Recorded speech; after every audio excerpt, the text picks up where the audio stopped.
Pak, minta dikoreksi Pak. Pak, ini masukannya gimana Pak? Iya, nanti sabar. Saya kan mesti ngoreksi satu-satu. Saya mesti lihat satu-satu. Ya. Eh,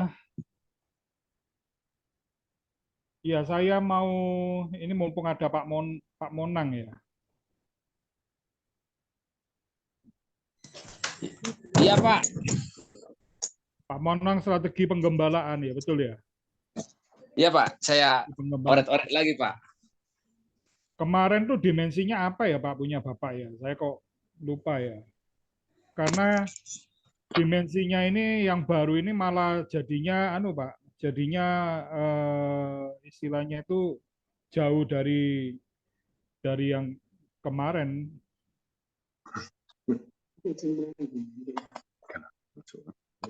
Kemarin masih ada ceritanya Pak. Masih ada Pak ini Dimensi pertamanya apa Pak? mengutamakan Tuhan, Mengutamakan Tuhan. Terus dimensi yang kedua, berani berjeri lelah bagi Tuhan. berani berjeri lelah ya. Berani Iya. berjeri lelah. Dua aja Pak kemarin dimensinya. Ya. Berani berjeri lelah, enggak ada masalah Pak. Cuman yang saya anukan itu, yang saya istilahnya saya lihat lagi itu adalah yang pertama Pak.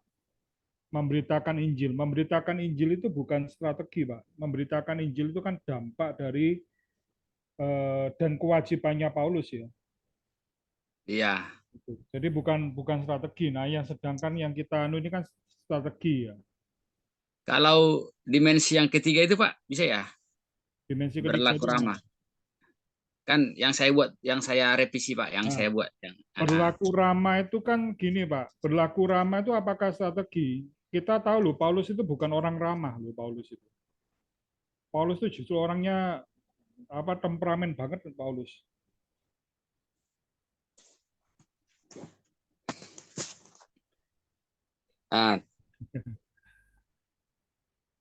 Tapi kan dia ada di tertulis Pak, maksud saya di situ kan, sehingga itu yang saya buat dimensinya. Terus kan dia berlaku ramah. Ada saya buat indikator-indikatornya Pak, seperti Ibu. Ya, saya sudah lihat Pak, makanya saya kan katakan Paulus itu bukan orang yang ramah Pak. Jadi gimana itu Pak? Ya. Nah, makanya kurang tepat bagi saya. Terus kalau dimensi yang keempat itu Pak, gimana dia? Masuk ya? Dimensi keempat itu lebih tidak masuk lagi karena itu sudah ada di ayat mana? Bapak kan pakai ayat apa itu? 1 Tesalonika. Ini tapi kan ini kan lompat ke apa mana ini? 1 Tesalonika. 1 Tesalonika, iya Pak. Jadi enggak bisa Pak. Kalau Bapak mau pakai 1 Tesalonika pasal 2 ya 1 Tesalonika pasal 2 yang digali Pak. Kalau misalnya Pak dimensinya kita pakai itu, terus indikatornya kita buang tanpa indikator, bisa nggak kayak gitu Pak? Nggak bisa Pak, nggak boleh. Karena Bapak kan sudah cantumkan 1 Tesalonika pasal 2. Jadi ya dari 1 Tesalonika pasal 2 itu yang digali Pak. Tidak, maksudku Pak, yang dimensi keempat. Membangun sebuah tim penggembalaan toh. Ya, terus indikatornya itu dihapus, dihilangkan gitu. Loh iya, tetap tidak bisa, Pak. Tetap tidak boleh. Karena kan Bapak itu di variabel X-nya, itu kan terteranya 1 Tesalonika pasal 2, bukan 2 Tesalonika pasal 1. 1 Tesalonika pasal 1. Iya. Terus kalau dimensinya itu kan Pak, membangun tim penggembalaan itu kan ayat-ayatnya kan 1 Tesalonika 1, 1 Tesalonika 2 ayat 1 sampai 12, dari dasarnya kata kami itu maksudnya. Jadi membangun tim penggembalaan gitu. Enggak bisa Pak, itu enggak tersirat, enggak boleh, enggak tersirat begitu. Itu. Berarti bisa tiga dimensi Pak ya, berarti ya. 3 dimensi aja, jangan dipaksakan ke 4 dimensi, tapi tidak nampak jelas. Cuman ya ini dimensi yang pertama ini memberitakan Injil ini bagi saya kurang tepat. Itu Pak ya. Jadi Nah, kira-kira apa yang kalau menurut Bapak ini yang saya memang Pak agak ragu mengutamakan Tuhan itu karena nggak ada tertulis di ayat-ayatnya, itu maksudnya Pak. memang tidak ada, tapi kan apa namanya? Oke lah, sekarang kita ganti apa bukan mengutamakan Tuhan. Kira-kira apa? Kalau Bapak baca ini 1 Tesalonika pasal 2 ayat 2 ya. Tetapi sungguh pun kami sebelumnya, seperti kamu tahu telah dianiaya dan dihina di Filipi, namun dengan pertolongan Allah kita, kami beroleh keberanian untuk memberitakan Injil Allah kepada kamu dalam perjuangan berat. Ya.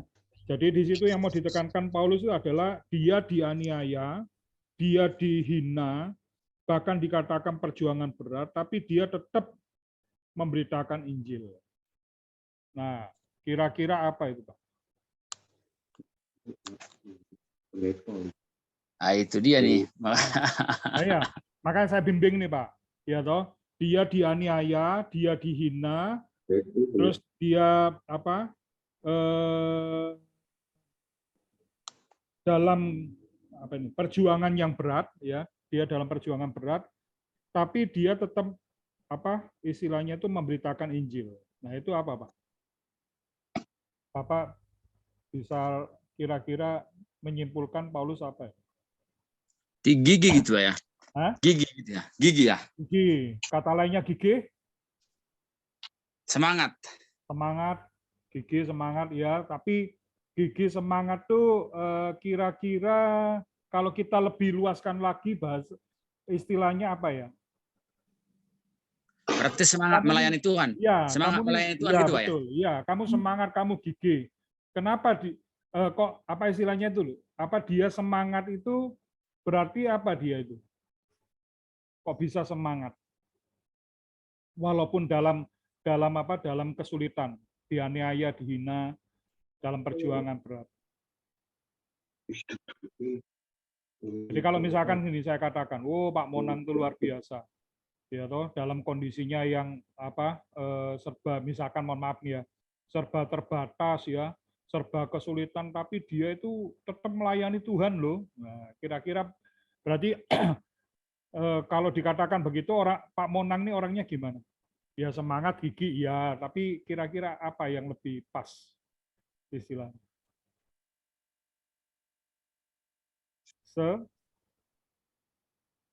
Kira-kira Mana coba ya? se di, seti di redaksinya gimana coba ya? ya Setia seti ya Pak, seti setia. setia. Jadi dimensi pertama itu kalau saya setia pada panggilan. Ya Setia toh? pada panggilan Pak ya. Iya, setia pada panggilan, ya toh. Kalau enggak setia pada panggilan, Paulus dalam menghadapi kesulitan udah ditinggal, udah. Nggak usah pelayanan, ya toh. Udah dianiaya, dihina, ya, kondisinya sulit, ya, perjuangan berat. Tapi dia tetap memberitakan Injil loh. Berarti dia kan orang yang setia. Setia gitu. Nah, baru memberitakan Injilnya itu masuk dalam indikatornya. Ya toh. Jadi strateginya Paulus, penggembalaan Paulus gimana? Satu, setia pada panggilan, ya toh. Indikatornya apa? Dia tetap memberitakan Injil, ya toh, dalam perjuangan yang berat, ya toh. Walaupun dalam perjuangan berat, tapi dia tetap memberitakan Injil.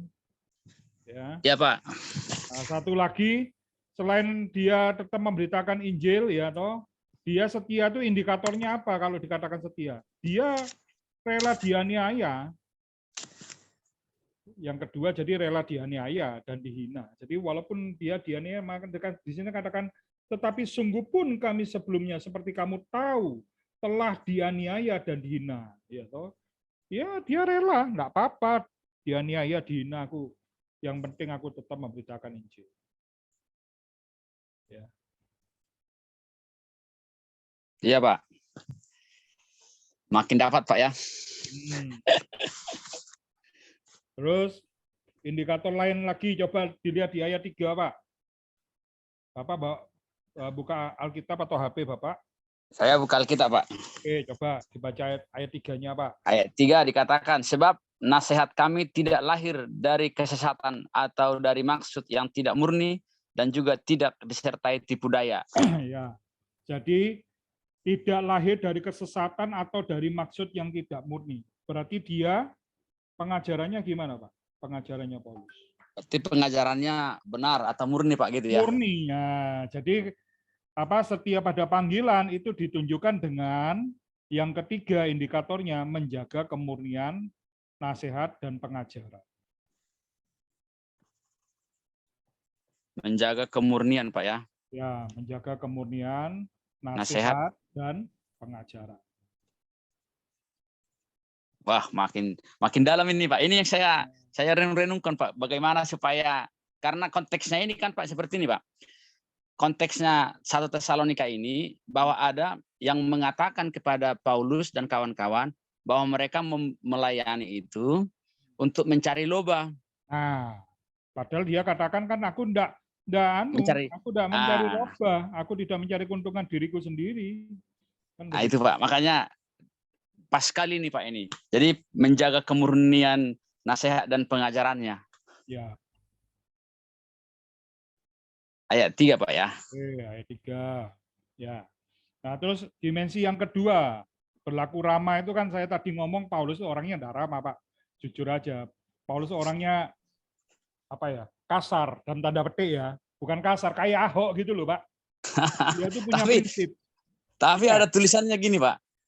Ya, memang dia kalau lewat tulisan dia agak tajam, Pak, tajam apanya, kasar gitu ya. Tapi kalau tatap muka katanya, Pak, lemah lembut gitu ya. Ya itu kan ada mungkin penafsir yang mengatakan begitu. Tapi kan dia tidak pernah ketemu dengan si Paulus ya. Tapi kalau saya memang tidak pernah ketemu dengan Paulus juga kan. Cuman maksud saya gitu loh. Saya coba-coba merenungkan Paulus ini satu, kita tahu lah latar belakangnya dia itu siapa. Dia itu kan dulunya itu kan anak buahnya Gamaliel. Iya, Pak. Profesornya ahli Taurat. Dan dia mengatakan, aku sangat menjaga, katakan dia dikatakan di bagian mana dia ngomong, aku menjaga hukum Taurat itu dengan sangat ketat. Jadi dia tuh betul-betul artinya boleh katakan orang yang ya kalau saya boleh katakan mungkin dulunya dia tuh ya boleh seperti Habib Rizik gitulah. Iya.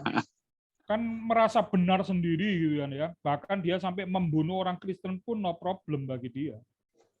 Menganiaya orang Kristen pun no problem. Jadi dia tuh seenaknya sendiri, bukan selengean ya. Orangnya begitu dan dia punya prinsip yang keras gitu loh. Nah, ketika itu diubahkan, ya toh prinsipnya dia itu kan sangat keras dia. Dia ngomong, aku tidak takut mati karena bagiku mati adalah keuntungan. Ya toh. Nah itu kan prinsipnya sama dengan ya kalau saya ibaratkan sekarang ya sama dengan prinsipnya Ahok. Nggak takut dia tuh. Mau ayo pokoknya aku benar kan begitu. Jadi dia orang yang nggak tahu dia ya ya bukan ramah sih.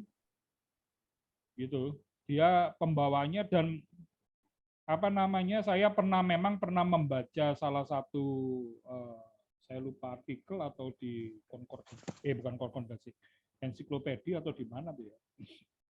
Paulus tuh orangnya jelek, Pak. Jelek itu maksudnya secara penampilan ya, bukan kayak orang yang punya wibawa, karisma yang gimana, enggak. Orangnya pendek, terus botak rambutnya, seperti itu. Bahkan dikatakan kulitnya tuh pada hancur-hancur semua, karena kan dia mengalami penderitaan penganiayaan. Jadi secara fisik tuh enggak menarik sama sekali. Cuman ya itu dia tuh punya prinsip seperti itu.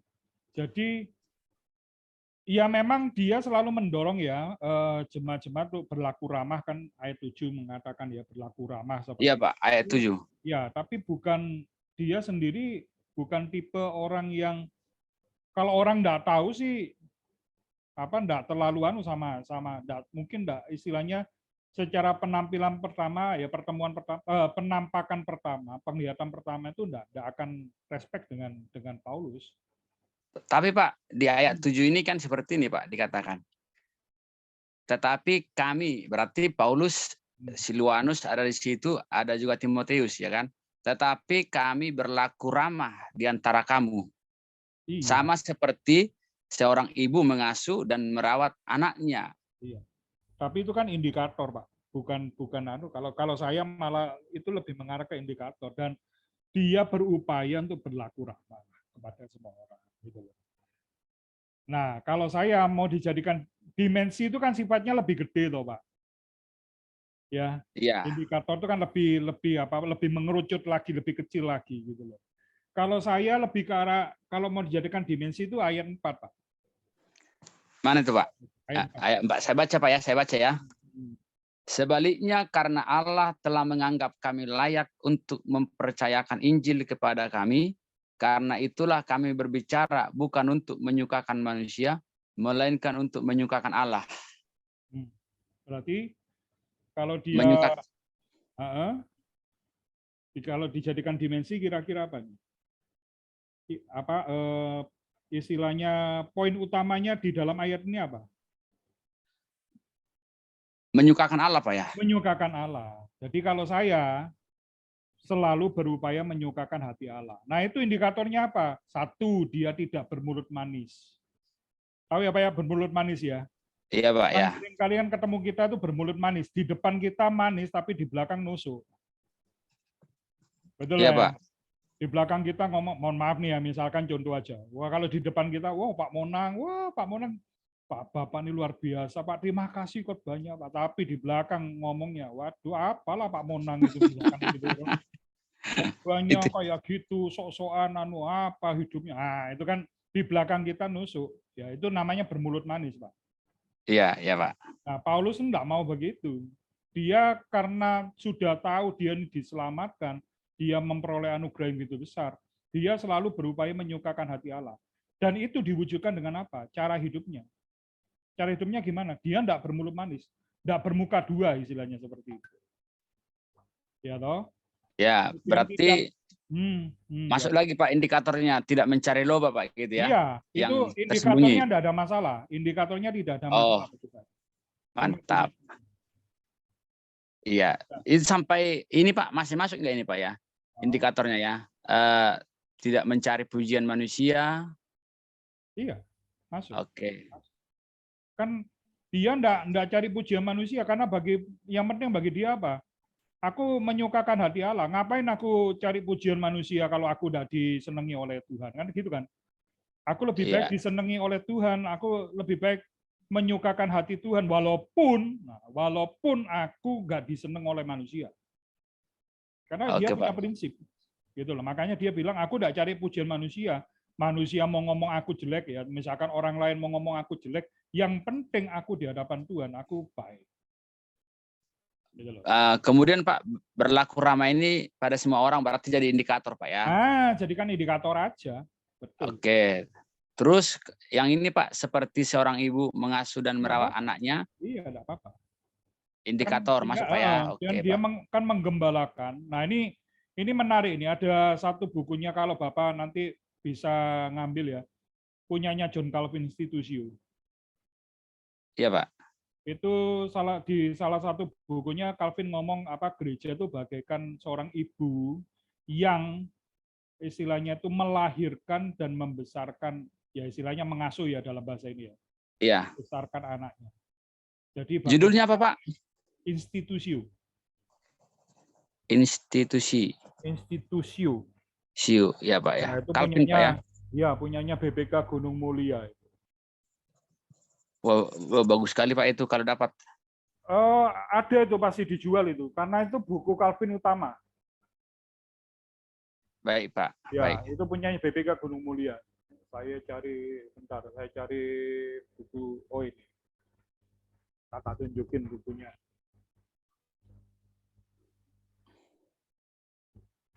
Ini kamera saya nyala di situ ya? Nyala Pak, nyala. Nah, kelihatan Pak ya buku saya, yang bukunya ini? Kelihatan Pak, kelihatan. Ini kalau apa nanti Pak, saya minta Bapak untuk tolong dijaprikan Pak, difotokan. Oh boleh. Ya. Nanti. Sama bukunya Nah, cuma sampulnya nih enggak tahu, Pak. Apakah masih seperti ini apa enggak? Karena ini saya beli tahun 2000. Oh ya udah lama Pak ya. Sudah lama. Karena apa? Itu kalau kami di sekolah, kan sekolah saya kan apa sekolah istilahnya denominasinya Protestan wajib, buku wajib. Iya Pak. Ya. Cuman bagus dia teologianya, ya Calvin kan ya, dia seorang reformator gereja. Iya Yang Pak. ketiga tidak ada masalah, Pak. Berani berjudi lelah itu tidak ada masalah bagi saya. Terus Nah, yang berat. keempat itu kalau saya usul jangan dipakai yang keempat. Jadi yang keempat ini Pak, dimensi yang keempat saya masukkan ke indikator ketiga lah ini Pak ya. Indikator ketiga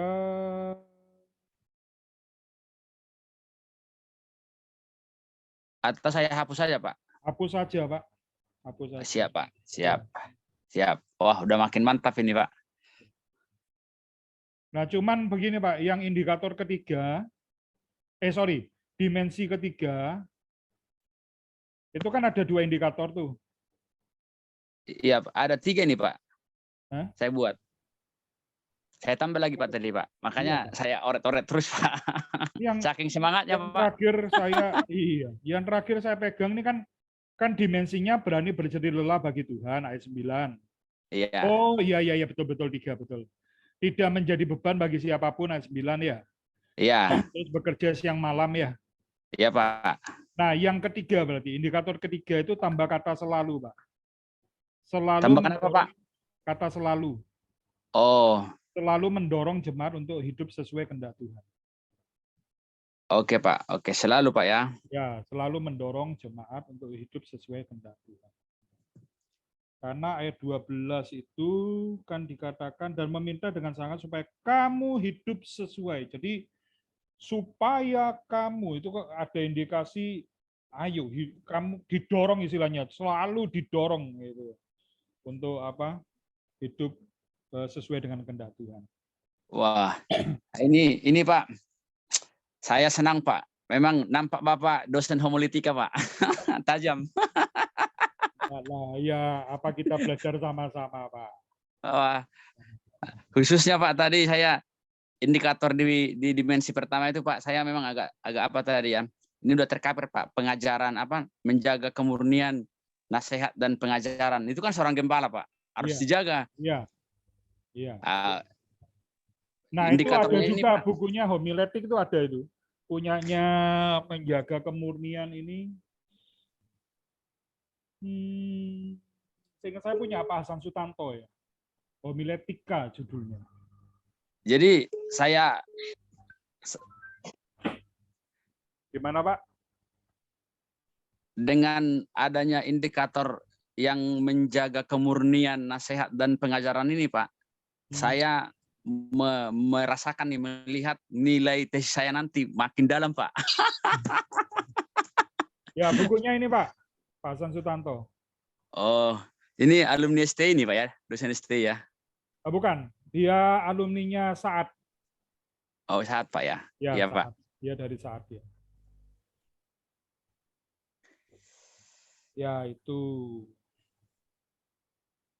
Oke Pak, saya sudah mulai menemukan format-format yang makin mantap Pak, makin sempurna. Amin. Ya. Begitu Jadi, Pak ya. Iya Pak, terima kasih banyak Pak. Ya. Nah sekarang saya masuk ke Pak Suarman. Ada Pak Suarman. Iya Pak, siap Pak. Ya Pak Suarman. Pak Suarman kemarin kan teladan penggembalaan Paulus ya, berdasarkan 2 Timotius 3 ayat 10 sampai 17. Iya Pak. Ini saya sudah baca-baca Pak. Kalau saya Pak, iya Pak. Begini, mulai dari dimensinya, kan yang pertama itu ajaran dan cara hidup ya. Iya Pak, ajaran dan cara hidupnya Pak. Nah kalau saya, ajaran dan iman Pak. Oh, ajaran dan iman Pak ya? Ya, ajaran dan iman. Iya. Nah, tapi indikatornya itu ke ayat 15 dan 16. Oh, di ayat 5. 15 dan 16. Bapak buka ada Alkitab atau buka HP? Iya, iya Pak, iya. Ya. Sebentar. 2 Timotius 3 ayat 10 ya. Ayat 15 dan 16. Nah, Iya. ajaran dan iman. Ingatlah juga bahwa dari kecil engkau sudah mengenal kitab suci yang dapat memberi hikmat kepadamu dan menuntun engkau kepada keselamatan oleh iman kepada Kristus Yesus. Segala tulisannya diilhamkan Allah memang bermanfaat untuk mengajar, untuk menyatakan kesalahan, untuk memperbaiki kelakuan, dan untuk mendidik orang dalam kebenaran. Ya. Jadi kalau saya Ya. kira-kira indikatornya adalah ajaran dan iman ini ya seperti ayat 15. Ayat 15 ngomong apa? Ingatlah juga bahwa dari kecil, ya, engkau sudah mengenal kitab suci. Yang dapat apa, Pak? Yang dapat memberi hikmat kepada. Jadi meyakini Alkitab dapat memberikan hikmat. Ya. Ayat 15. Ya. Meyakini Alkitab memberi hikmat. Nah, dapat memberikan hikmat. Ya, ayat 15 ya. Hikmatnya seperti apa? Itu ada di dalam ayat 16. Oh, itu indikator keduanya itu, Pak ya? Enggak, indikator satu, Pak, masih, Pak. Jadi dimensi satu, ajaran dan iman. Ya. Ya. Itu indikatornya meyakini Alkitab memberikan hikmat. Ya. Ya. Ayat 15 dan 16. Iya, Pak. Nah, nanti dalam Bapak akan menjelaskan tuh Alkitab memberikan hikmat, ya. Iya, Pak. Nah, pertanyaannya kan hikmat seperti apa? Nah, itu ada di dalam ayat 16. Oh, iya, Pak. Iya, Ya, toh. Hikmatnya iya, apa? Bahwa mengajar kita. Iya. Ya, Alkitab itu kan mengajar kita. Mengajar itu kan artinya dari yang nggak tahu jadi tahu. Iya, ya. Pak. Jadi yang salah dibetulin kan gitu kan ya. Nah, makanya Iya, dikatakan untuk menyatakan kesalahan juga ya. Iya. Untuk memperbaiki kelakuan dan untuk mendidik orang dalam kebenaran. Nah, itu Pak nanti bisa kupas satu-satu itu di dalam poin ini. Ayat 15-16 ya. Ya, Pak. Itu Pak. Iya, ya. Yang kedua dimensi yang kedua ini, Pak. Sebentar Pak, masih dimensi satu Pak. Ya, ajaran dan iman ya. Indikator keduanya Pak, selain Alkitab itu memberikan hikmat, nah ayat 15 lagi Pak. Coba dibaca selanjutnya. Setelah memberikan hikmat kepadamu, dan menuntun engkau kepada keselamatan oleh iman. Jadi teladan penggembalaan Paulus adalah dia ajaran dimensinya ajaran dan iman ya. Iya. Ajaran dan imannya seperti apa indikatornya? Yaitu Alkitab, meyakini Alkitab memberikan keselamatan. Yang pertama kan hikmat tadi. Ini yang kedua Pak, indikator kedua Pak. Oh. Indikator keduanya memberikan menuntun, memberi keselamatan Pak. Memberi kepada keselamatan ya. Berarti Alkitab ya menuntun kepada keselamatan, sorry. Bahasanya Bapak lebih bagus. Menuntun kepada keselamatan. Meyakini Alkitab menuntun kepada keselamatan. Menuntun kepada keselamatan, Pak ya. Oke. Terus yang kedua, dimensi kedua pendirian kan? Ya, berpegang teguh pada kebenaran kan ayat 14 ya? Iya, Pak. Terus yang kedua, keyakinan akan kebenaran kan? Ya, betul. Dimensi kedua, Pak. Udah benar dimensi keduanya ini, Pak ya? Ya, tidak ada masalah. Ya. Oke, Pak. Oke. Terus berikutnya kesabaran dan ketekunan. Oh, itu ketiga itu, Pak ya? Ya, dimensi ketiga. Kesabaran dan ketekunan. Tetapi bagi saya indikatornya ini yang kurang tepat. Ya, indikator pertama itu ilham dari Allah, enggak berhubungan dengan kesabaran, Pak. Kesabaran ketekunan. Kesabaran ketekunan itu kan artinya itu selalu sabar dan tekun walau apapun yang terjadi. Ya. Iya. Kalau saya lebih mengarah yang itu tadi, yang apa di indikator ketiga, bertahan dalam penderitaan. Oh, yang di atas Pak ya, yang ayat Ya, 11 ya. ayat 11. Hmm, Ayat ya ayat 11. ya 11 12. 11 12. Oh gitu Pak ya. Ya, kan itu artinya Paulus sabar walaupun dia menderita tapi dia tetap sabar dan bahkan bertekun. Iya, iya. Gitu. Jadi poin yang kedua ini di atas penganiayaan karena beribadah, dimensi indikator keduanya nggak masuk Pak ya. Bentar.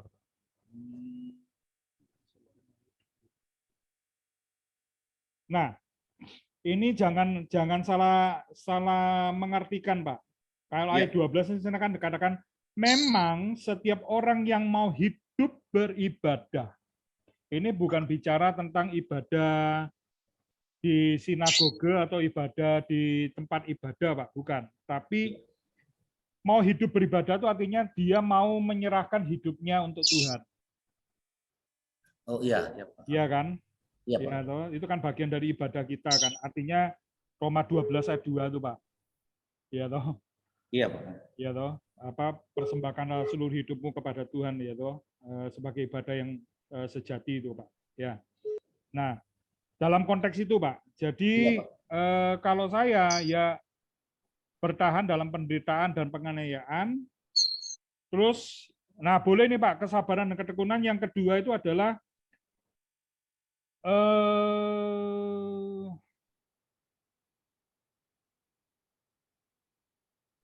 apa ya selalu, ini bukan selalu, menjadikan hidupnya beribadah sebagai ibadah. Menjadikan dirinya sebagai ibadah ya Pak ya. Hidupnya Pak. Hidupnya sebagai ibadah. Sebagai ibadah. Ayat 12. Jadi indikatornya ada dua, kesabaran dan ketekunan. Iya, iya Pak. Iya. Ya. Nah, dimensi yang ke berapa nih? 4 ya berarti ya? Iya. Nah, dimensi keempat baru cara hidup, Pak. Oh, cara hidup Pak ya? Ya, cara hidup. Oh, Cara iya. hidup itu ayat 17. Benar, Bapak. Oke. Ya toh, Iya, diperlengkapi Pak. untuk melakukan perbuatan baik. Jadi hidupnya diserahkan untuk melakukan perbuatan baik atau melakukan perbuatan baik itu aja. Ini sama ini punya Bapak ini sudah oke. Begitu Pak. Jadi ada berapa? 4 dimensi ya? 4 dimensi ya Pak ya. Pertama ajaran dan iman, baru pendirian, kesabaran dan ketekunan, baru cara hidup. Pak. Cara hidup. Oke. Jadi di indikatornya itu kan Pak, nggak teratur ayatnya, ayat 15 di atas. Nggak masalah Pak, nggak masalah. Oke Pak, oke. Nggak masalah. Ya. Oke Pak. Nggak masalah. Atau kalau Bapak mau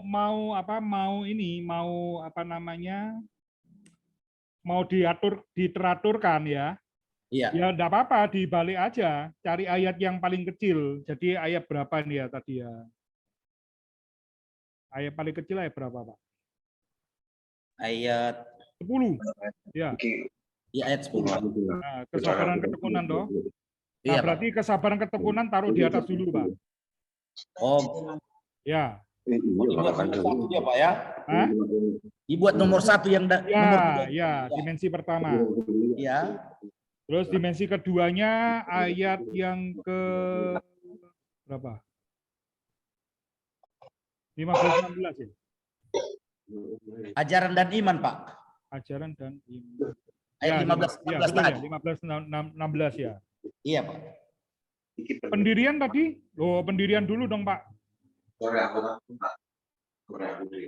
Oh iya, Pak. Dia ya. Pendirian, Pak. Ya, kesabaran ketekunan, terus pendirian, baru ajaran dan iman, bawa sendiri cara hidup. Oke, Pak. Oke, Pak. Begitu. Ya. Terus jangan lupa, Pak, di dimensinya, ini kan dari ayat 10, Pak. Itu bukan saya. Ayat 10, Pak ya? Ya, dimensinya kan diambil dari ayat 10 semua. Iya, Pak. Nah, itu ditulis, Pak, di belakangnya, Pak. Jadi pendirian ayat 10, misalkan. Ajaran dan iman ayat 10, ya. Kesabaran ketekunan ayat 10, gitu, Pak. Ya. Oke. Oh, ditulis Pak ya di dimensi Iya, itu iya, dalam ditulis, kurung Pak. dibuat Pak ya. Iya. Terus Oke. yang apa namanya indikatornya sama Pak. Jadi di belakangnya kalimat baru ditulis. Misalkan gini ya, meyakini Alkitab memberikan hikmat ayat 15 dan 16 itu di belakangnya. Oh, gitu Pak ya. Jadi kan punya Bapak ini kan ditaruh di atas ini. Iya Pak. Nah, itu ditaruh di belakangnya kalimat, Pak. Oke Pak. Gitu Pak ya. Oke, makasih Pak ya, makasih banyak masukannya. Oke, terima Udah kasih. cukup memberi pencerahan Pak, semakin mantap. Semoga lancar kerjanya. Terima kasih Pak. Ya. Oke, mestinya ada satu lagi nih yang serahkan ke saya. Barusan si Pak Vanuel ya.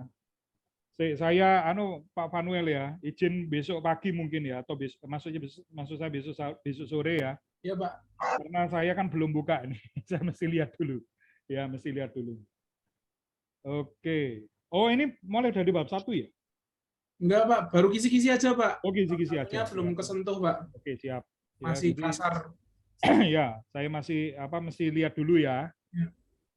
Kabar ya. Oke.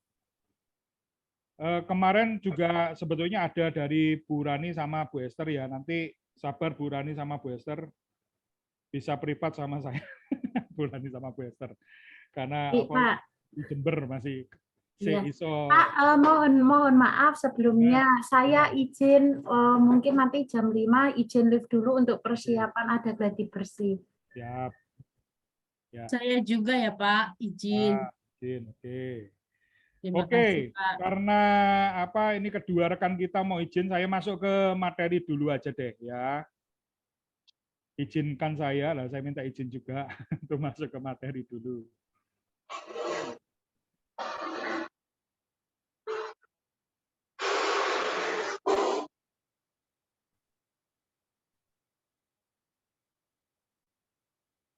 Oke, kita sekarang akan masuk hipotesa atau hipotesis ya. Atau kalau kualitatif itu disebut sebagai asumsi penelitian ya.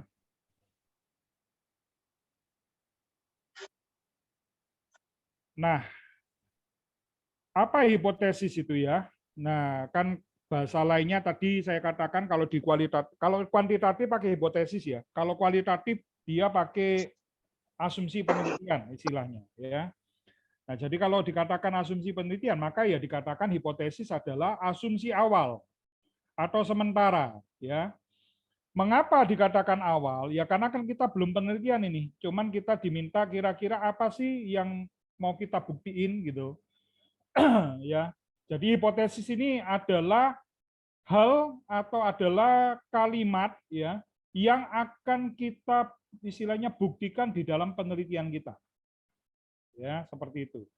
Nah, dikatakan asumsi awal sementara dari penelitian sehingga asumsi ini perlu diverifikasi. Ya, itu tadi ya, nanti diverifikasi atau dibuktikan melalui penelitian yang dilakukan. Nah, muncul pertanyaan. Pak, kalau begitu Pak, kan ini kan awal ya, sementara ya. Kira-kira Pak, nanti setelah penelitian bisa jadi enggak hipotesis itu tidak terbukti? Ya kan? Kan pertanyaan seperti itu. Nah, saya katakan bisa. Ya. Loh, terus gimana Pak kalau hipotesis tidak terbukti? Nah, itu makanya nanti kita di bab 4 sama di bab 5-nya bagian saran itu kita harus memberikan istilahnya itu ya kalau saran itu nah ini kan tidak terbukti ya. Terus gimana kira-kira apa yang harus kita lakukan? Nah, itu di bab 5. Tapi di bab 4 kira-kira kalau tidak terbukti terus komentar kita apa sebagai peneliti? Ya. Nah, misalkan punya saya tuh ya, kalau ya saudara kebetulan kan tidak ada di Jember. Kalau di Jember, saudara bisa ke STT untuk lihat disertasi saya. Hipotesis ke 1 sama hipotesis kedua. Sorry, ini punya Pak Daniel masuk soundnya Pak, minta di mute Pak ya. Ya. Punya saya tuh hipotesis pertama sama hipotesis keduanya itu saudara tidak terbukti. Artinya itu setelah dilakukan penelitian, hasilnya beda. Nah, saudara, di situ saya harus akhirnya gimana nih kalau tidak terbukti? Ya, ada apa misalkan seperti itu. Atau mengapa ya? Atau apa yang harus dilakukan? Ya, itu perlu kita kasih komentar di situ. Kasih pembahasan, ya. Dan kalau ada saran-saran dari kita, nah itu nanti bisa kita masukkan di bab 5-nya. Ya, seperti itu. Jadi jangan takut kalau misalkan setelah penelitian hipotesisnya itu tidak terbukti. Ya tidak masalah. Kenapa? Ya ini karena memang hipotesis dikatakan itu adalah asumsi awal, ya, atau sementara yang perlu dibuktikan atau diverifikasi di dalam penelitian. Jadi setelah penelitian bisa jadi beda, bisa, ya, tidak ada masalah. Berikutnya, saudara, keluar. Berikutnya, saudara. Nah, formula pengkalimatan hipotesis itu harus mengacu kepada judul saudara, ya. Jadi makanya itu kenapa saya sangat menekankan pada judul itu di awal, karena itu nanti digunakan ke belakang-belakangnya sampai hipotesis digunakan, ya. Nah, maksudnya seperti apa formula pengkalimatan hipotesis harus mengacu pada judul. Nah, saya kasih contoh begini, saudara. Nah, ini hipotesis untuk penelitian kualitatif, ya. Nah, maka perumusannya atau pengkalimatannya pakai jika, maka. Ya. Contoh misalkan, judul saudara adalah Teladan Kepemimpinan Yusuf berdasarkan kejadian 41 ayat 3749 dan implikasinya bagi kepemimpinan Kristen di gereja Pantekosta Isa Al-Masih wilayah Jakarta. Ini hanya judul, ya. Maka hipotesisnya adalah begini. Jika teladan, nah ini kan dari judulnya nih. Jika teladan kepemimpinan Yusuf berdasarkan kejadian 41 sampai 3749 dipahami, ya, dengan baik, ya, nah ini hipotesis kita ini, ya, pendapat asumsi awal kita, maka, nah jadi ya, jika, maka akan membawa, nah ini lanjutannya, implikasi kan, akan membawa implikasi yang nyata bagi kepemimpinan Kristen di gereja Pantekosta Isa Al-Masih wilayah Jakarta. Jadi judulnya tetap masuk, saudara. Ya, formulanya tetap ada. Nah, terus ini hipotesisnya. Ya, jadi saudara berasumsi teladan kepemimpinan ini harus dipahami dengan baik, yang nantinya akan membawa implikasi yang nyata. Ya, implikasi yang ya boleh nyata, boleh implikasi yang bagus atau implikasi yang baik, itu boleh-boleh saja saudara memberikan istilahnya hipotesis saudara, ya. Seperti itu. Nah, ini untuk kualitatif, ya. Nah, bagaimana untuk kuantitatif? Ya, kalau kuantitatif agak beda, saudara, ya. Tapi tetap sama, pengkalimatannya itu mengacu pada judul, ya. Jadi hipotesis untuk penelitian kuantitatif, ya, menggunakan rumusan variabel, ya, titik-titik. Apakah dia tinggi, sedang, atau rendah, ya. Contoh misalkan. Ini kan variabel X, ya. Pengaruh prinsip ini judul, ya, sorry. Ini judul, ya. Pengaruh prinsip kepemimpinan Yusuf berdasarkan kejadian 41 37 sampai 57 terhadap eksistensi gereja di masa pandemi COVID-19 di gereja Pantekosta Isa Al-Masih Hope, Faith, Love, ya, Hopalo, Turen Malang, ini yang kemarin saya contohkan kepada saudara, ya. Nah, saudara bisa hipotesisnya berupa begini. Pakai ada, ya, ada pengaruh prinsip kepemimpinan Yusuf berdasarkan kejadian 41 37 sampai 57 terhadap eksistensi gereja di masa pandemi COVID-19 di gereja Pantekosta Isa Al-Masih Hope, Faith, Love, Hopalo, Turen, Malang. Atau saudara tidak pakai ada ini, jadi adanya saudara ilangin ini, langsung judulnya pengaruh prinsip kepemimpinan Yusuf berdasarkan kejadian 41 37 sampai 57 terhadap eksistensi gereja di masa pandemi COVID-19 di gereja Pentakosta Isa Al-Masih Hopalo, Turen Malang tinggi misalkan, atau sedang atau rendah. Nah, ini nanti tentunya sekali lagi akan dibuktikan, ya, ini tinggi sedang rendahnya atau ada pengaruhnya ini akan dibuktikan di dalam penelitian saudara. Ya, jadi seperti itu ya. Nah, ada pertanyaan sampai sini mengenai hipotesis? Ya, singkat aja hipotesis ini.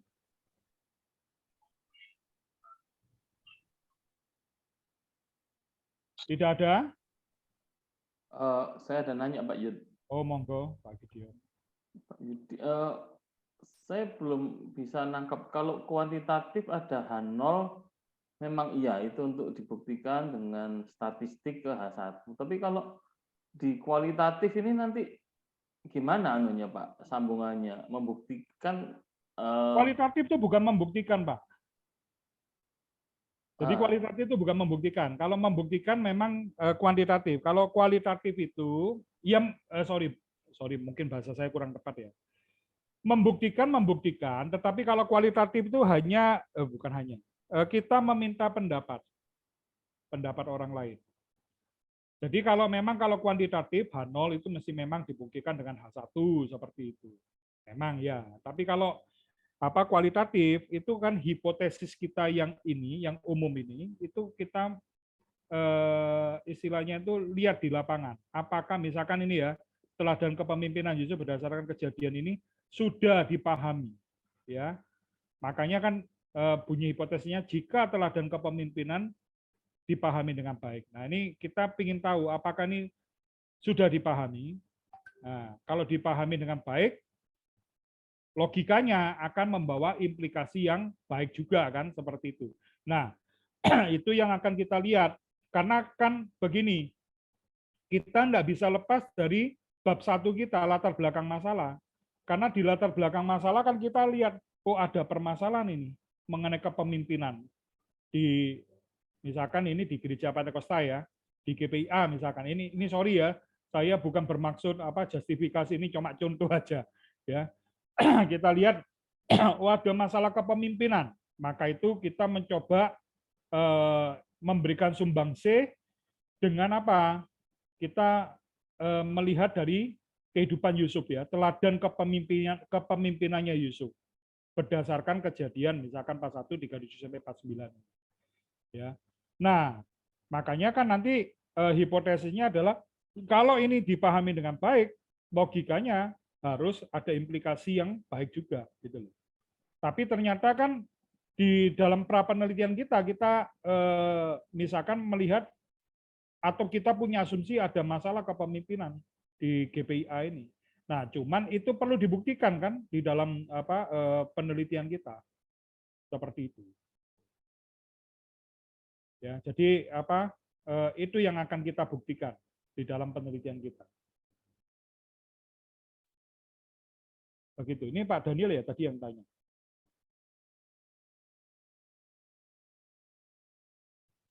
Oh, kok hilang? Teman-teman yang lain mungkin ada yang mau bertanya mengenai hipotesis?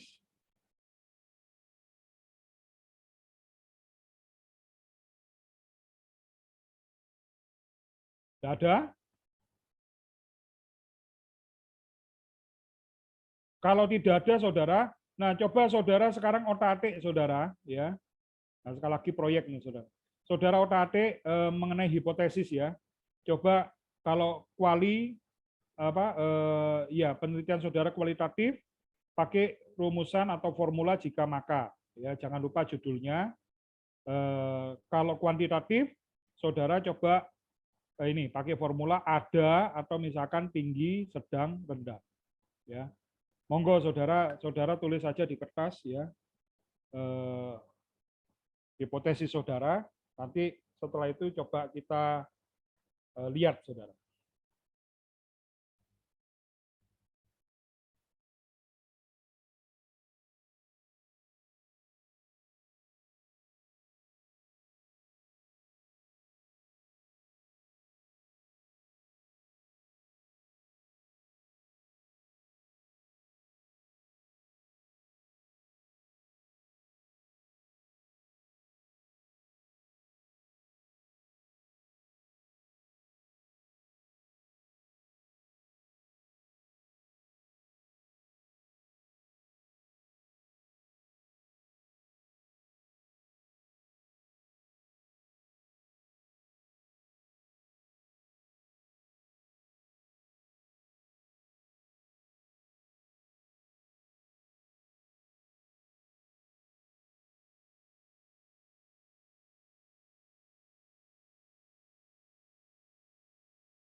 yang sudah otak-atik dan ingin istilahnya mendiskusikan bisa, atau misalkan saudara ada pertanyaan, enggak apa-apa juga, ya.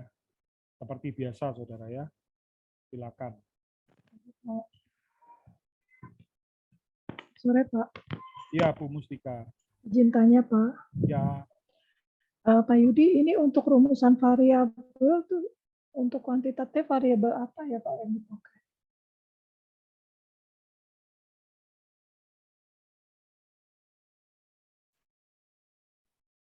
variabel X-nya, Bu, maksudnya. Ya, judulnya, Bu. Maksud Dari saya, judulnya sorry. ya. Ya, dari judul. Nanti setelah itu baru dapat diketahui apakah hasilnya tinggi, rendah, atau sedang gitu ya? Ya, jadi yang itu yang akan kita buktikan, kan. Itu yang akan kita ukur. Ya.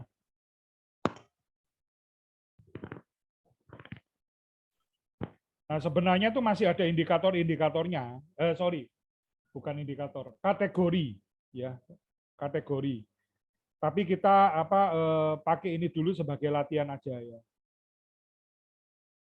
Karena itu kan biasanya ada variabel Y-nya, ya. Jadi ketika kita mau mengukur variabel X itu misalkan kan Ibu kan variabel Y lokusnya misalkan Bu Mustika ini apa ya kemarin ya? Mengenai orang tua ya, didikan Iya, orang Pak. tua ya. Iya. Nah, itu kan bisa nanti misalkan begini. Kategorinya adalah untuk keluarga baru misalkan. Ya, yang misalkan keluarga baru tuh maksudnya tuh anaknya masih kecil. Ya, atau misalkan didikan orang tua terhadap anak remaja. Nah, itu kan kategorinya pasti beda, Bu. Hasilnya nanti pasti beda. Tapi ini kan khusus ke sekolah minggu, berarti oh iya, sekolah minggu. Nah, ya berarti Ibu bisa, kalau Ibu mau mau kategorikan ya, tapi kalau misalkan Ibu udah kategorikan pun ya enggak masalah sih sebetulnya. Tapi kalau misalkan Ibu mau kategorikan anak usia segini sampai usia segini, seberapa efektifnya, misalkan seberapa pengaruhnya, misalkan seperti itu. Atau Ibu hanya mau mengukur pengaruh, apakah betul ada pengaruhnya atau tidak. Kalau misalkan kemarin pakai ulangan ya. Iya Pak. Jadi orang tua itu misalkan kemarin lupa saya. Misalkan berulang-ulang gitu ya dan sebagainya ya. Terus meneladankan kan seperti itu ya. Nah itu kira-kira efektivitasnya atau misalkan pengaruhnya seperti apa, itu bisa saja. Di sini kan ada variabel X sama Y-nya Pak ya. Iya. Berarti yang mesti dihipotesis variabel X-nya dulu, baru ketemu variabel Y-nya atau langsung dua-duanya Pak? Sebetulnya, nah karena kita ini kan istilahnya hanya latihan ya. Ini saya simpelkan satu kategori aja. Jadi artinya kita tidak membingungkan kategorial di variabel Y-nya, hanya di variabel X-nya. Jadi langsung aja, misalkan ada pengaruh prinsip kepemimpinan gitu lah, atau misalkan pengaruh prinsip kepemimpinan Yusuf itu tinggi, sedang, rendah, misalkan seperti itu. Nah, tapi kalau kategorial nanti ada kategorinya, bukan kategorial, ada kategorinya. Seperti nanti disertasi saya. Nanti saya juga akan kirimkan kepada saudara contoh bab 3 ya, bab 3 metodologi penelitian punya saya ya. Jadi nanti yang kuantitatif bisa lihat punya saya juga akan kirimkan satu, saya dapat dari internet jujur aja. Itu bagus sekali, dia saya kurang tahu apakah dia tesis atau skripsi atau disertasi. Itu kualitatif, penelitian kualitatif. Jadi saya akan kirimkan dua-duanya kepada saudara supaya saudara punya gambaran itu kalau kualitatif itu kayak apa, metode penelitian di bab 3-nya. Kalau kuantitatif seperti apa. Begitu. Berarti hanya asumsi gitu Pak. Jika misalnya saya berasumsi. Ini karena kan memang hipotesis kan masih sifatnya asumsi, Bu. Jadi Nanti setelah hipotesis saya baru setelah ada survei dan sebagainya baru ketahuan apakah Ya. hasilnya sesuai gitu ya. Oke. Betul. Nah, makanya Makasih. tadi, makanya tadi saya katakan bisa jadi hipotesis kita itu tidak apa ya istilahnya. Ketika kita penelitian itu tidak sama hasilnya, berbeda hasilnya, bisa jadi. Nah, ketika sama, apa yang kita perlu jelaskan atau apa yang perlu kita komentari. Kalau tidak sama, nah apa yang perlu kita komentari? Kalau ada saran-saran, ya walaupun sama, kalau ada saran-saran, perlu kita juga berikan di bab 5. Kira-kira begitu, Bu. Jika tidak sama, Pak. Ya, Maksudnya, jika tidak sama, ya toh, berarti kan gimana? Apakah berarti ada kegagalan gitu dalam variabelnya atau Enggak. Karena di lapangan itu bisa jadi beda dengan asumsi kita. Ini kan pengamatan, asumsi itu biasanya dari pengamatan kita. Oh, kemudian misalkan seperti tadi ya, ini kualitatif ya, seperti yang tadi saya contohkan. Oh, di GPA se-Jakarta ini ada masalah kepemimpinan loh, atau pemimpin rohaninya banyak yang bermasalah. Ini misalkan ya, ini sekali lagi bukan justifikasi, ini hanya contoh.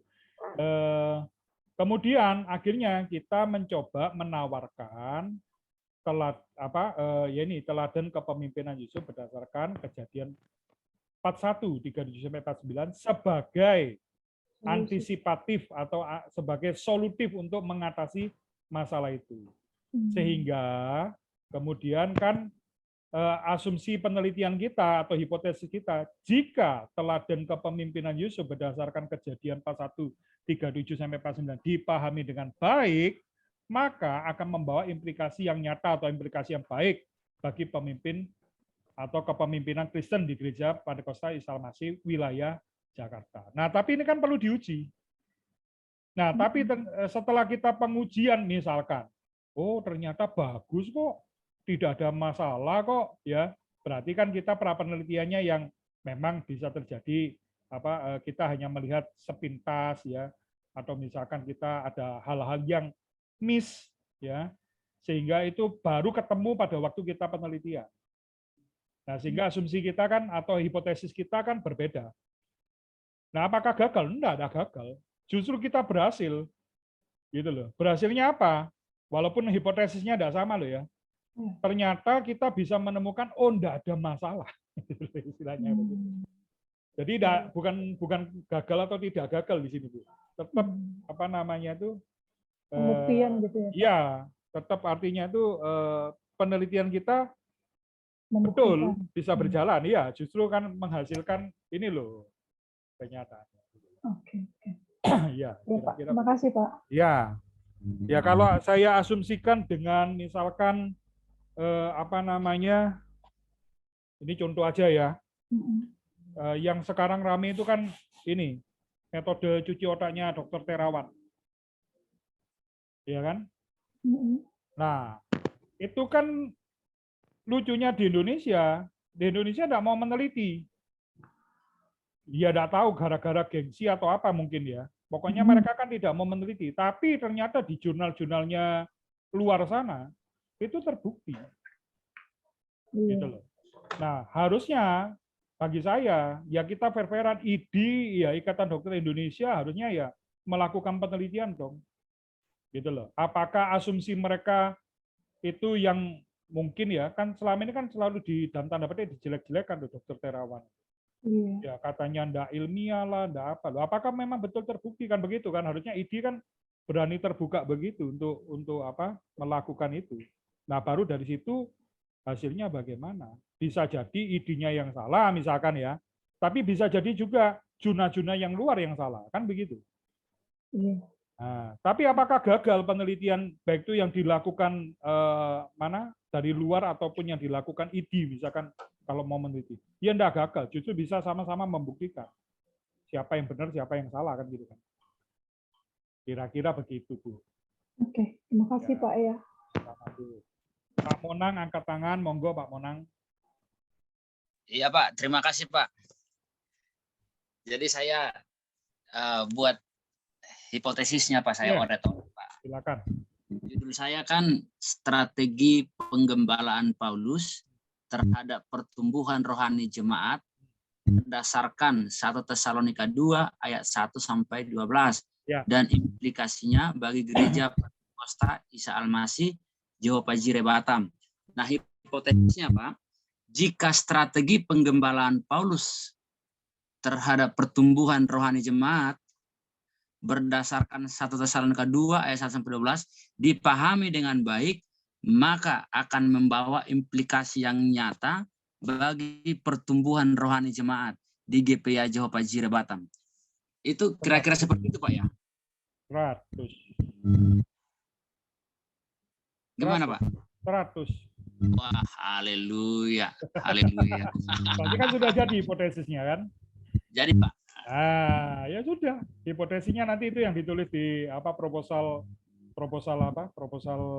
tesis. Iya. Judul saya ini udah mantap Pak ya. Oh, sudah mantap. Tidak ada masalah gitu. Mantap. Makasih Pak. Iya, sama-sama. Ada lagi teman-teman yang mau mencoba? Iya, Pak. Ya. Ya, silakan. Pak Suarman, monggo. Ya, Pak.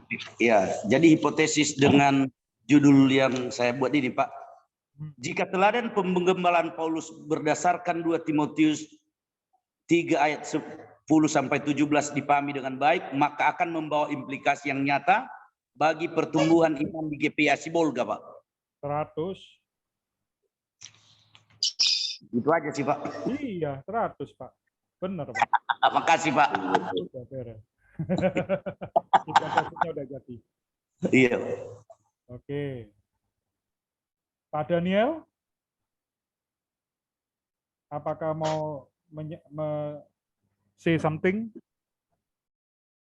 Oh, enggak ada. Monggo teman-teman lagi, ada yang mau mencoba atau misalkan ada yang mau bertanya mengenai hipotesis? Lagi Pak, Ya, Bu Mustika, mari. kalau saya ambilnya hipotesisnya tingginya pengaruh didikan orang tua berdasarkan orang tua 6 ayat 1-5 terhadap pertumbuhan kerohanian anak sekolah minggu di GPA Provinsi Banten, bisa Pak? Bukan tingginya, Bu. Nah, kalau Ibu pakai tingginya ditaruh di belakang, Bu. Jadi pengaruh apa tadi, Bu? Sorry. Didikan orang tua. Didikan orang tua, judulnya ya langsung judulnya jadi saat apa dianukan semua, di belakangnya tinggi. Jadi pengaruhnya itu tinggi maksudnya. Jadi bukan tingginya. Oh, berarti oke. Ya, terima kasih Pak. Ya. Tapi Ibu anu ya Bu ya. Sorry Bu Mustika. Iya Pak. Tapi Ibu coba ini Bu. Tidak bisa lepas kalau kuantitatif ya. Itu tidak bisa lepas dari prapenelitian, Bu. Iya. Ya, jadi hipotesis kita itu tidak lepas dari prapenelitian. Maksudnya begini, Bu. Ketika saya misalkan kebetulan kan saya disertasi yang terakhir ini kan bicara tentang kuantitatif ya, maksudnya penelitiannya kuantitatif begitu. Nah, kemudian kan saya membahas atau topik yang saya ambil kan penyembah yang benar. Gitu. Nah, saya mencoba mengamati di kalangan gereja Protestan ya, aras gereja nasional, itu saya melihat misalkan, hidup penyembahnya itu kurang gitu, atau sedang, misalkan saya kalau kurang kan kesannya gimana ya, sedang saya begitu. Terus, nah itu saya dasarkan dari prapenelitian. Jadi saya tanya misalkan, apakah misalkan ya tanya pada beberapa jemaat, apakah jemaat atau apakah Anda lah bukan jemaat, apakah Anda sudah mengerti mengenai penyembah yang benar? Nah, kan kita prapenelitian kan ada batasannya. Kalau prapenelitian itu bukan satu. Kalau prapenelitian itu, Ibu di satu gereja, Bu ya? Kayaknya wilayah seprovinsi. Wilayah ya. Nah, kalau saya itu satu gereja itu 3 orang. Yang saya untuk prapenelitian tuh ya. Itu saya pakai 3 orang. Jadi misalkan saya kan ada GPIB, HKBP, GKI, GKT, terus GKJW. Jadi per gereja itu saya ngambil 3 orang untuk saya jadikan sampel untuk para penelitian saya.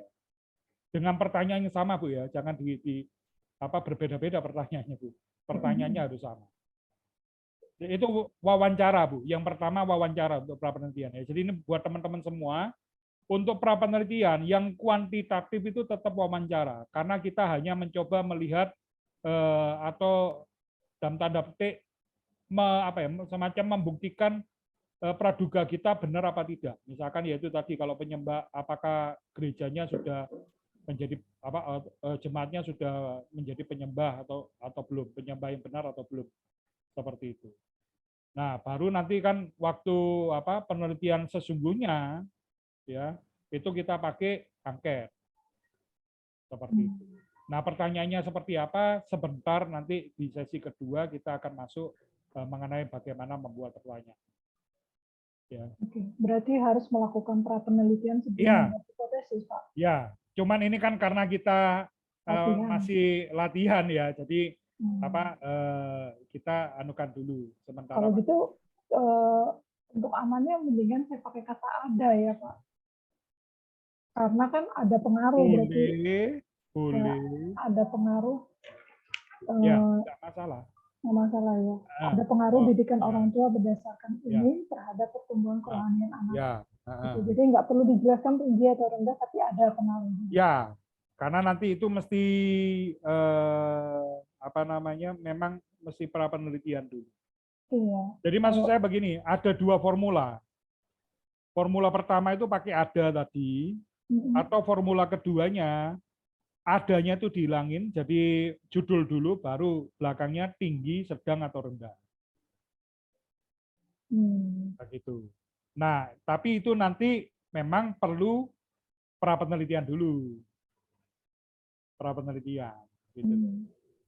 Itu pra penelitian saya juga harus dari wilayah yang mau saya teliti gitu ya Pak? Iya, Bu. Iya.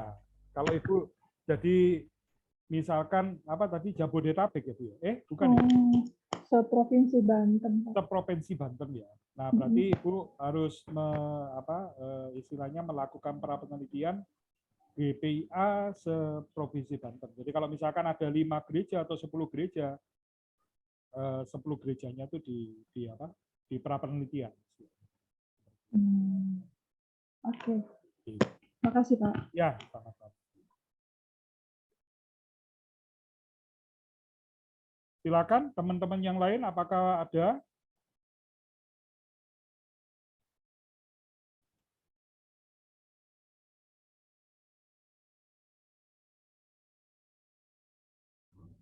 Pak, ini saya mau mencoba, tapi ya kembali lagi ini saya masih coba-coba banget Pak. Karena kemarin tadinya kan saya kuantitatif, tapi ini kok setelah saya baca-baca lagi ayatnya mungkin lebih cocok untuk ke kuantitatif. Kualitatif. Iya, ke kualitatif ya, sorry ya. Jadi yang sebelumnya kan pengaruh ya, saya penelitiannya pengaruh keterampilan memusik menurut Mazmur 33 ayat 3 dalam membantu jemaat merasakan kuasa Allah. Tapi ini saya ubah judulnya menjadi memahami pemuji Allah berdasarkan Mazmur 33 ayat 1 sampai 3 dan penerapannya dalam standar pemuji di Gereja GPA Keluarga Kristus Solo. Nanti hipotesisnya, jika pemuji Allah menurut Mazmur 33 ayat 1 sampai 3 dipahami dengan baik, maka kita akan dapat menerapkan standar tersebut bagi pemuji dalam Gereja GPA Keluarga Kristus Solo. Oke. Formulanya enggak salah. Cuman dari judulnya ini yang agak sedikit bagi saya perlu kita ya. Iya betul Pak.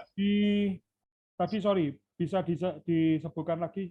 Mazmur 33 ayat 1 sampai 3, Pak. Ya, enggak, apa judulnya? Oh, memahami pemuji Allah berdasarkan Mazmur. Karena itu kan perikopnya pujian-pujian kepada Allah, Pak. Jadi yang saya soroti itu bukan pujiannya, tetapi pemujinya gitu, Pak. Nah, untuk pemujinya itu memang difokuskan di 1 sampai 3 sih kalau sepengetahuan saya. Saya juga baru baca-baca semalam, Pak. Mazmur 33 ya. Ya, 1 sampai 3. dikasih Bapak, tapi saya kembangkan ke ayat 1 sampai 3 gitu. Ya, bentar ya.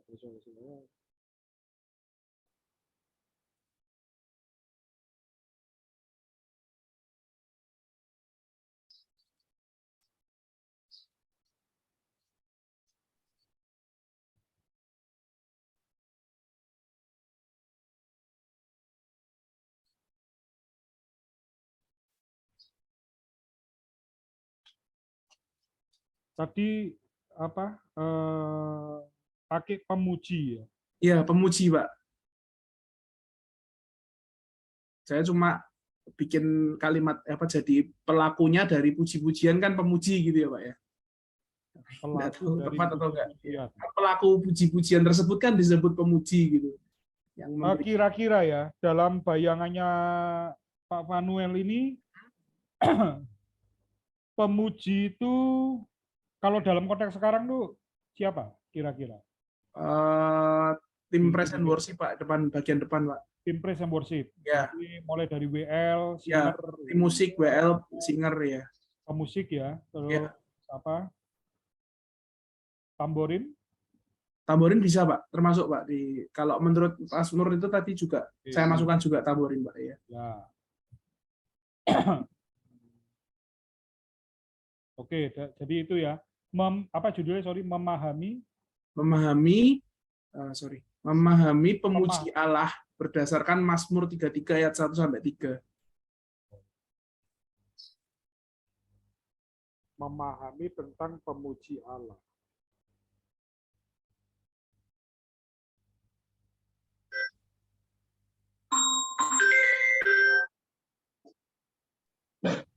Nah, memahami tentang pemuji Allah ini kira-kira berdasarkan Mazmur 33 ayat 1 sampai 3 ini, ya.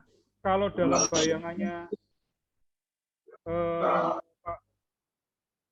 bayangannya Pak Vanuel, itu apa yang mau disoroti? Oke, tadi saya juga yang ngirim tadi kan itu isinya kisi-kisi ya, Pak ya. Saya bacakan dari kisi-kisinya aja ya, Pak ya. Iya, boleh. Untuk kisi-kisinya itu saya dapat 2 dimensi, jadi kalau sorry.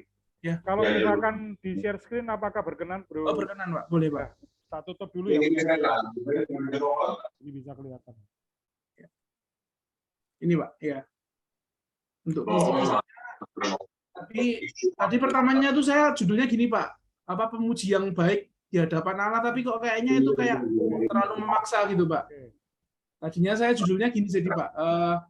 Memahami pemuji yang bisa diketikkan. Apa, Pak? Bisa diketikkan. Ini kan bot ya? Iya. Iya. Tadinya Langsung saya diedit aja. Jangan di sini. Memahami pemuji diharapkan menurut Mazmur. Iya, malah ini loh. Apa tepung-tepung? Tanya tadi, Pak, yang implikasi tadi. Iya, tapi nggak boleh ini. Itu, Pak. Ya. Tadinya gitu, Pak. Terus saya rubah jadi yang kedua yang tadi itu yang memahami pemuji Allah, karena kalau pemuji yang diharapkan Allah tuh kayak itu bukan kata-katanya Allah juga sih sebenarnya. Itu kan Daud yang bilang aja gitu, Pak. Mazmur kan yang ya Mazmur ya. Yang kemungkinan Daud sih kalau menurut tadi research sedikit. Iya, maksud saya begini.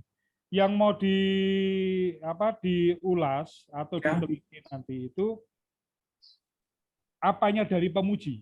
Ini, Pak, yang pertama, dimensi pertamanya itu sifatnya, Pak. Jadi bukan sifat, lebih tepat mungkin karakter ya. Jadi karakter yang baik itu, bukan cara bermainnya yang baik, tapi karakternya yang baik. Oh.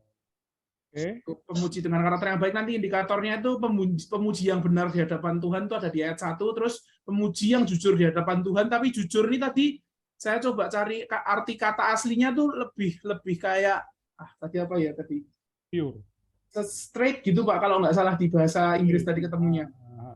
Straight itu maksudnya sejalan sama Tuhan gitu, Pak. Tapi tadi karena saya masih cuma baca-baca aja, jadi nggak bisa temukan yang tepat untuk kata-katanya. Terus saya tulis jujur aja sesuai di ayatnya aja, Pak, gitu.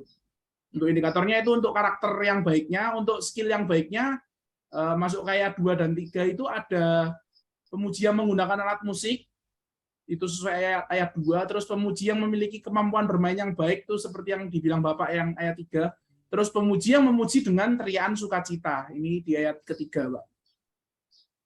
Ayat ketiga juga. Ya, oke. Pemuji yang menggunakan alat musik. Ya.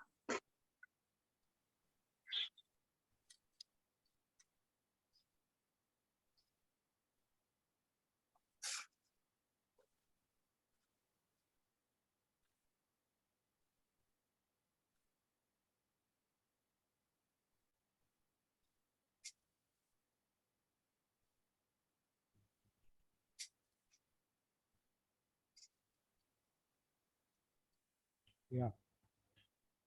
Ya nanti mungkin ini karena apa? Kita kan apa istilahnya sepintas saja Iya, gitu Pak. ya. Benar, Pak. Ini itu karena cepat ya. Iya. Ini secara dimensi sama secara indikatornya tidak masalah. Cuman bagi saya perlu sedikit di istilahnya ditata lagi lah atau Iya, benar, Pak. disempurnakan lagi untuk terutama ini indikator yang pertama untuk di dimensi kedua ya, yang pemuji menggunakan alat musik. Iya. Karena kan nanti akan timbul pertanyaan begini, apakah selalu pemuji harus menggunakan alat musik kan seperti itu. Iya. Jadi tapi nanti maksudnya kita perlu dipikirkan lebih mendalam lagi. Siap, Pak. Terima kasih, Pak. Nah, terus mengenai judulnya ini memahami pemuji. Ini judulnya ini ya, memahami pemuji yang diharapkan Allah atau Ini judul yang pertama, Pak. Ini judul yang pertama. Yang kemudian yang kamu mau yang saya pakai nanti yang gini. Ya. Yang saya rubah kedua itu yang kayak gini, Pak. Memahami pemuji Allah gitu aja, Pak. Mana? Oh, memahami pemuji. Ya. Karena ini kan pujian bagi Allah, jadi pemujinya gitu, Pak.